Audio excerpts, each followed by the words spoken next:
Bonjour et bienvenue sur Allo Finance pour faire un point sur les marchés actions américains.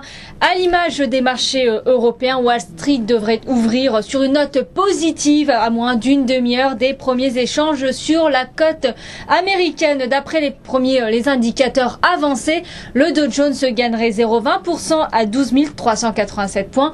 Le Nasdaq s'adjugerait 0,14% à 2310 points, tandis que le S&P 500 grimperait de 0,34% à 1319 points. À l'ouverture, les marchés actions américains tenteront de se racheter après la déroute de la veille suite aux craintes des dettes de la zone euro. Le mois de mai n'a pas été un très bon cru pour les marchés actions américains puisque le Dow Jones et le S&P 500 ont perdu environ 3,4%, tandis que le Nasdaq a cédé 4% depuis le début de ce mois. Le leader mondial des équipements destinés à la production de semi-conducteurs, Applied Materials, annoncera ses résultats trimestriels après la cloche. Du côté de l'actualité macroéconomique, les ventes hebdomadaires des détaillants américains pour la semaine close au 21 mai s'inscrivent en hausse de 3,1% sur une année glissante. Puis les statistiques de l'immobilier neuf en avril seront connues à 16h en même temps que l'indice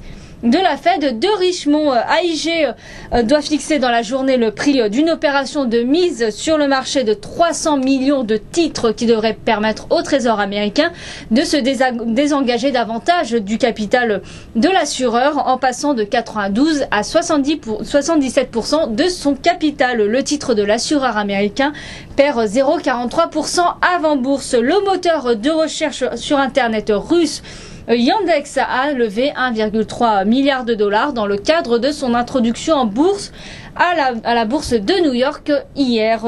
Medtronic a publié pour son 4e trimestre de son exercice 2010-2011 un chiffre d'affaires légèrement supérieur aux attentes à 4,3 milliards de dollars. En revanche, le bénéfice net par action est ressorti inférieur aux attentes du marché. Le titre du groupe de matériel médical américain chute de 1,84% à 40,50$ avant les premiers échanges à Wall Street. Depuis hier, Microsoft ne fait plus le poids chez les technologiques. À la clôture, la capitalisation du rival de toujours, IBM, atteignait 203,8 milliards de dollars, alors que celle de Microsoft ressortait à 203 milliards de dollars. Apple est largement en tête, loin devant, et avec une capitalisation de 309,2 milliards de dollars. Voilà ce qu'on pouvait dire sur les marchés américains. Merci et à très bientôt sur Allo Finance.